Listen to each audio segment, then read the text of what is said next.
राजन. हां हाय भैरवी. काही नाही, बस एवढंच विचारायला फोन केला होता की काही डिसिजन झाला का, काही ठरलं का तुझं? नाही घेतलाय मी अजून डिसिजन. ओके. कसं आहे, अजून 2 जणांना ऑफर दिली होती आणि त्यांचे सारखे फोन येत आहेत. मग Rajan, to be very honest, तू त्यांना काम देऊ शकतोस. म्हणजे खरं सांगायचं तर सध्या संयमीला फॉरेन युनिव्हर्सिटीमधून इन्व्हाइट आलंय.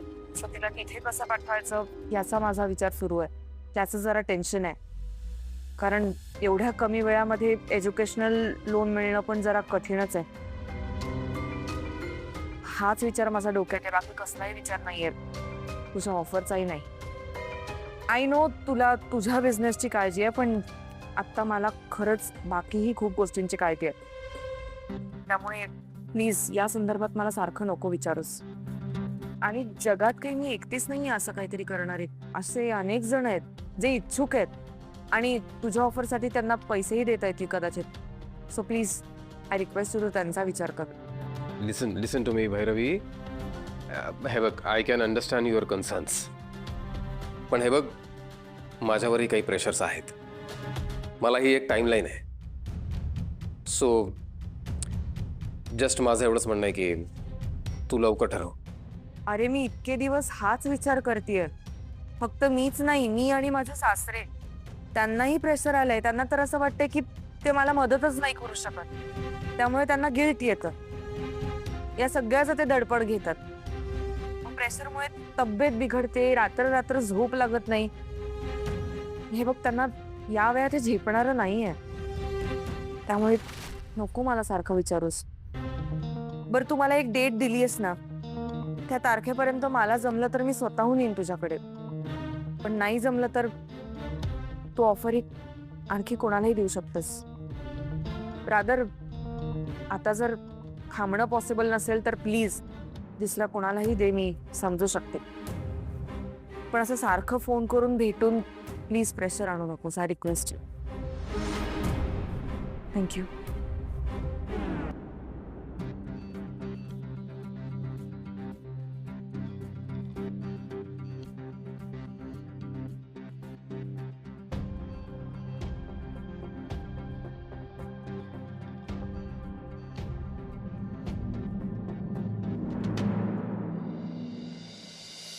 यांच टायमिंग चुकलंय यार. मला जायचं होतं शिकायला, पण आता नाही जाता येणार. का? घरच्यांवर बर्डन येणार आहे. आणि तुला जेव्हा जायचं होतं तेव्हा का जायचं होतं? मला राग आला होता सगळ्यांचा. अच्छा, म्हणजे काहीतरी करायला, शिकायला नव्हतं जायचं तुला? हं? नाही, म्हणजे मला शिकायचंय, पण पैशांची ऍडजस्टमेंट करताना त्यांचा काय स्ट्रगल चालू आहे, किती धावपळ चालू आहे ना, मी हे रोज बघतेय रेयांश. प्लस माझ्या कोर्सची फी. म्हणूनच ते ऍडमिशन लेटर मी सगळ्यांपासून लपवलं होतं, पण माऊला ते कसं तरी सापडलं. आणि आता इन्व्हाइट आलाय म्हटल्यावर ते मला पाठवणारच. मग तू जा सॅम. हे बघ, तू परदेशी शिकायला जाणं ही त्यांच्यासाठी किती मोठी अचीवमेंट असणार आहे. हे त्यांना तो आनंद दिला पाहिजे. जो स्ट्रगल ते करतायत, तर ऍटलिस्ट तू गेल्यानंतर त्यांना बरं वाटेल. श्रेयांश, कोर्सची फी खूप जास्त आहे. आय नो, पण होईल मॅनेज. स्कीम्स असतात, एज्युकेशन लोन्स असतात, स्कॉलरशिप्स असतात. त्यांची माहिती त्यांना नाहीये ना. पण तू तर काढू शकतेस ना. तू आधी जा तिकडे आणि मे बी नेक्स्ट इयर तुला स्कॉलरशिप मिळेल. तू काढ इन्फॉर्मेशन सगळी. इनिशियल खर्च जो काही असेल ते घरचे करतील.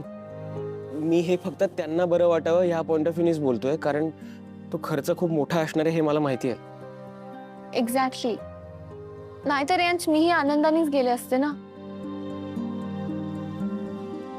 Riyansh,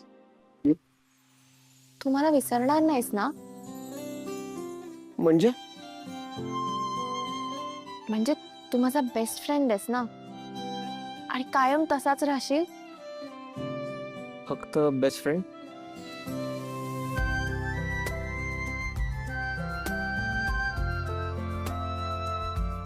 okay, I promise you. मी आत्ता जसा तुझा बेस्ट फ्रेंड आहे आयुष्यभर तसाच राहीन. प्रॉमिस.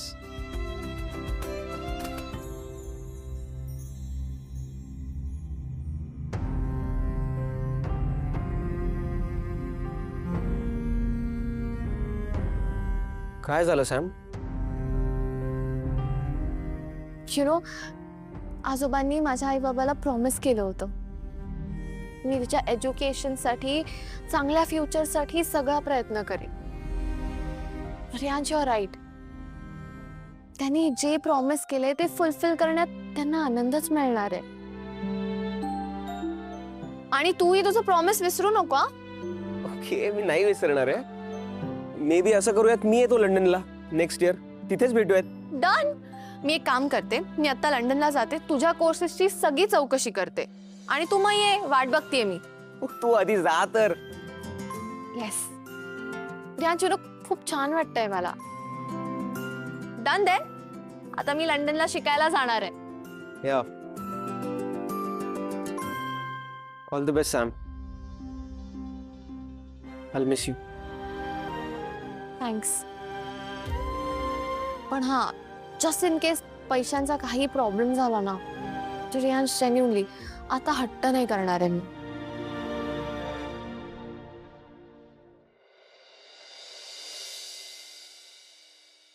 समा, लंडन युनिव्हर्सिटीमधून मेल आलाय मला. सो सिस्टीम अशी आहे की बाहेरच्या देशातून येणाऱ्या स्टुडंटसाठी पहिले 3 महिने ते कॅम्पसमध्येच राहायची सोय करतात, पण त्यानंतर तुम्हाला दुसरीकडे कुठेतरी जागा शोधावी लागते. बरेचसे स्टुडंट्स अपार्टमेंट शेअर करतात. सो आता मी लंडनमध्ये होते, त्याच्यामुळे माझ्या जुन्या कलिग्सना मी विचारेन, ते नक्की हेल्प करतील अपार्टमेंट शोधायला. ओके माऊ, पण म्हणजे तो खर्च आपल्यालाच करावा लागेल ना? हो, पण 3 महिने आहेत आपल्याकडे. तू नको राहण्याची काळजी करूस. आता तुम्ही दुबईत होता तेव्हा मी नव्हते का लंडनमध्ये 3 वर्ष, आणि ती सोय मी नक्की करू शकेन. आता फक्त फी साठीचे प्रयत्न करूयात आपण. काही करायची गरज नाहीये.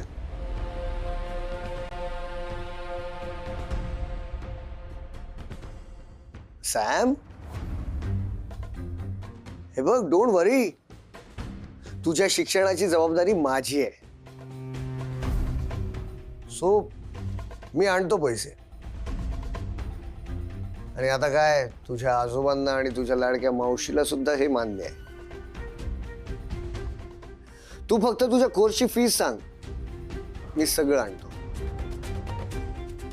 अरे काका, ऍक्च्युली अजून माझंच नक्की नाहीये मला जायचंय का नाही ते. What are you saying? अगं, ही अशी ऑपॉर्च्युनिटी मिळत नाही. You should go. असं सगळेच म्हणतायत, पण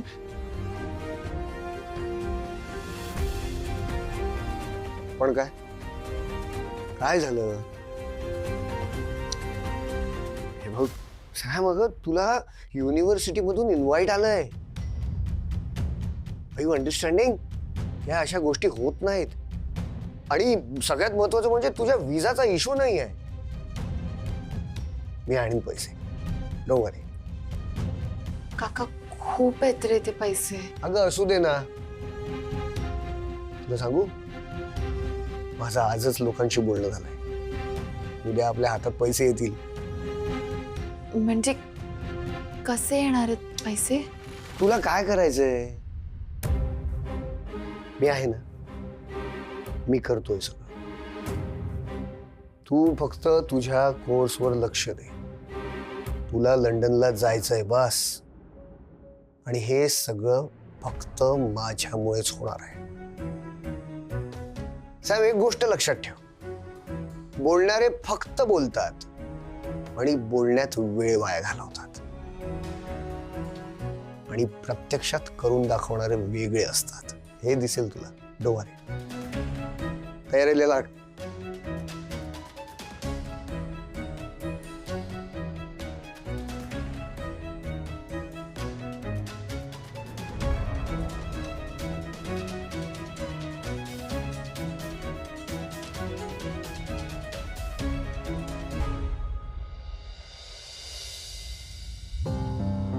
अहो, मी काय म्हणतेय, आपण संयमीच्या कोर्ससाठी थोडे पैसे देऊया का? कालपासून माझ्या मनात हेच येत आहे, पण अशक्रावांना चालेल का? ते म्हणजे आपण त्यांचा अपमान करतोय असं त्यांना वाटायला नको. अहो पण आपला हेतू तसा नाहीच आहे, हे पटवून देऊयात ना आपण त्यांना. मी ना संयमीच्या कॉलेजच्या ॲडमिशनच्या वेळेला सुद्धा त्यांनी आपल्याकडनं पैसे घ्यायला नकार दिला होता. तर ज्यावेळी ती मुलं इथे आली त्यावेळी सुद्धा आपण त्यांना चेक दिला होता, पण त्यांनी तो नाकारला. हो आठवतंय मला. अहो पण तेव्हाची परिस्थिती वेगळी आहे आणि आत्ताची पूर्ण वेगळी आहे. संयमी आपली नात आहे हो, तिच्यासाठी आपण प्रयत्न नको का करायला? आणि आपल्या लेकीसाठी ते एवढे पैसे जमवत आहेत, मग आपण पण आपलं कर्तव्य नको का करायला? आपण संयमीसाठी प्रयत्न करू. आणि मी म्हणतच नाहीये की आपण आत्ताच सगळे पैसे देऊ, आपण थोडे थोडे पैसे देऊ त्यांना, म्हणजे त्यांनाही दडपण नाही येणार. मलाही असंच वाटतंय, पण हे बघा आता पण बिन काही नाही, आपण जाऊन बोलू त्यांच्याशी. अहो काही झालं तरी आपली जबाबदारी आहे संयमी, आणि आपण काहीच केलं नाही आणि उद्या तिला परदेशी जाता आलं नाही तर 1000 वेळा माझ्या मनात येत राहिलो. खरंय. अगं नंतर कधी संयमीच्या मनात सुद्धा हेच येईल ना की त्यावेळेला या आजी आजोबांनी का मदत केली नाही. हो ते काही नाही, आपण आपल्या परीने मदत करायलाच हवी.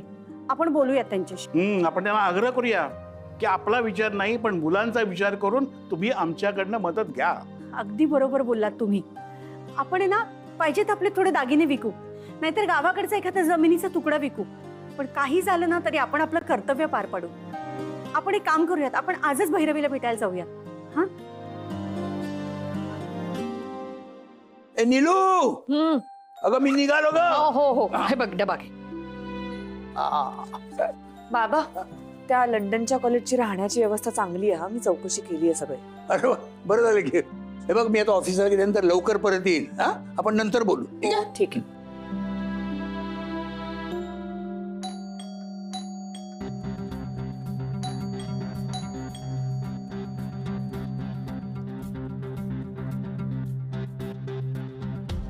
तुम्ही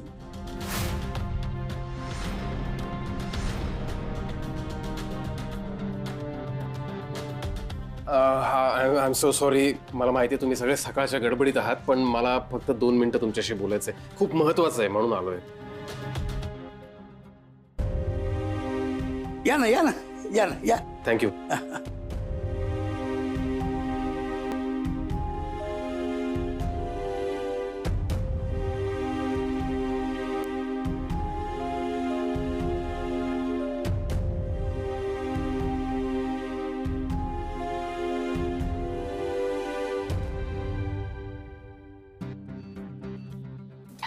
थँक्यू.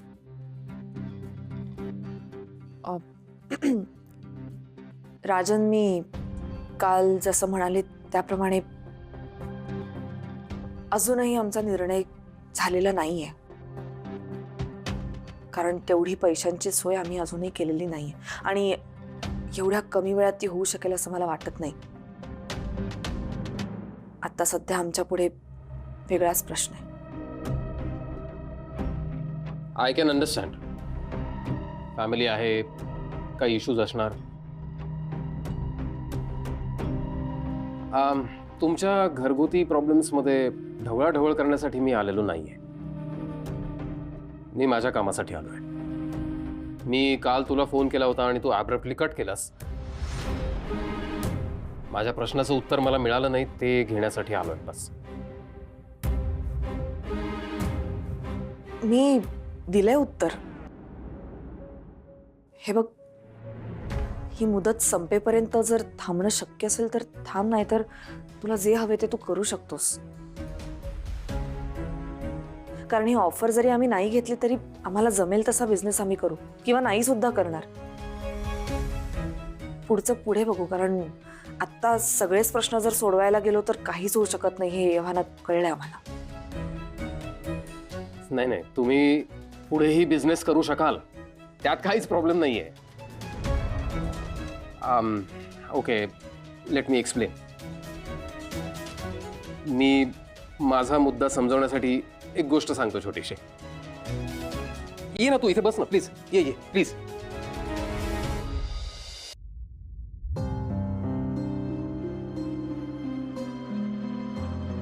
ओके, कथा अमेरिकेतली आहे.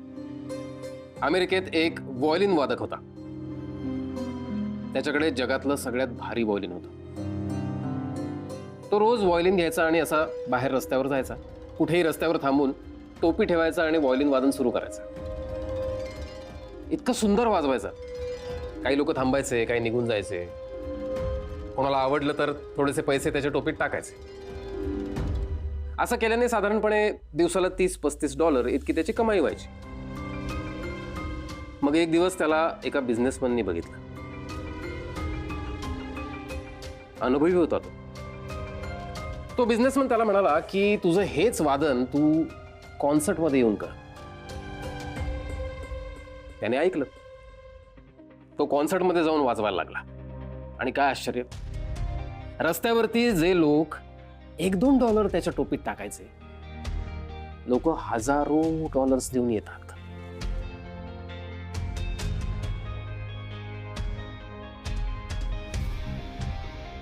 सो सांगायचा मतितार्थ असाच की कला तीच, माणूसही तोच,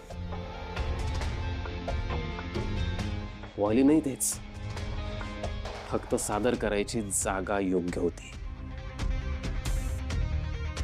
आणि त्यामुळे त्याला त्याच्या कलेची योग्य किंमत मिळाली. आय होप मला काय सांगायचं आहे तुमच्यापर्यंत पोहोचलं असेल.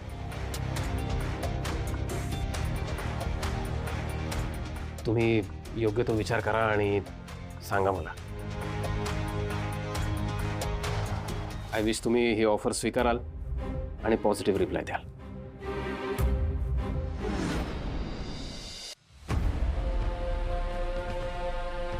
भैरवीच्या बिझनेससाठी इतकी कळकळ वाटत होती तर 50 लाखांची अट का घातली? अट वगैरे नाहीये ती. It's a business protocol. Offer आहे ती. डिपॉझिटचे पैसे आहेत 50 लाख. आणि त्यासाठी मी एक तोडगा पण सांगितलाय भैरवीला. भैरवीसाठी काहीतरी वेगळी कळकळ आहे किंवा असं काही हेतू आहे वगैरे असं काही नाहीये. ढोंग आहे सगळं, दिखावा आहे. लोकांना मोठ्या ऑफर्स द्यायच्या, त्यांना भुरळ पाडायची आणि मग कायमचं स्वतःसाठी काम करायला लावायचं, गुलाम बनवायचं त्यांना. आणि मग काय म्हणायचं, हे सगळं मी तुमच्यासाठीच करतोय. या व्यक्तीने कधी आयुष्यात बिझनेस केलाय? वाटत तरी नाही. केला असता तर हे असं सगळं बोलला नसता. हा आमचा फॅमिली बिझनेस आहे. आणि सुकटनकर फूड्स नावाचा जो इंटरनॅशनल ब्रँड तयार झाला ना, तो मी माझ्या मेहनतीने केलाय. नाही म्हणजे तुला बॅकग्राऊंड सांगितली, आता अनुभवाने 1-2 गोष्टी पण सांगतो. पॉइंट नंबर 1, मला स्वतःलाच दर 2 वर्षांनी नवीन प्रॉडक्ट इंट्रोड्यूस करायला आवडतं. त्यासाठी सोर्सही नवीनच असतो. त्यामुळे असं कोणाला अडकवून वगैरे ठेवायचा काही प्रश्नच येत नाही. जस्ट 2 वर्षाचा कॉन्ट्रॅक्ट, त्यानंतर मीच स्वतः ते टर्मिनेट करेन. पॉइंट नंबर 2, एखादा चांगला बिझनेसमन त्याच्या बिझनेससाठी वाटेल ते करतो. आणि मी माझ्या बिझनेससाठी पुन्हा पुन्हा तुमच्या घरी येतोय ना, ते तेवढ्यासाठीच. पॉइंट नंबर 3, तोच चांगला बिझनेस असतो ज्यामध्ये इन्व्हॉल्व असलेल्या सगळ्यांचा एकत्र फायदा होतो. आणि मला वाटतं की तुमचाही हा फायदा व्हावा.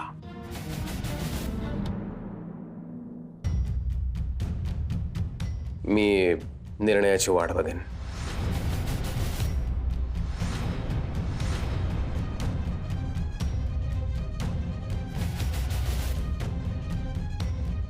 Excuse me.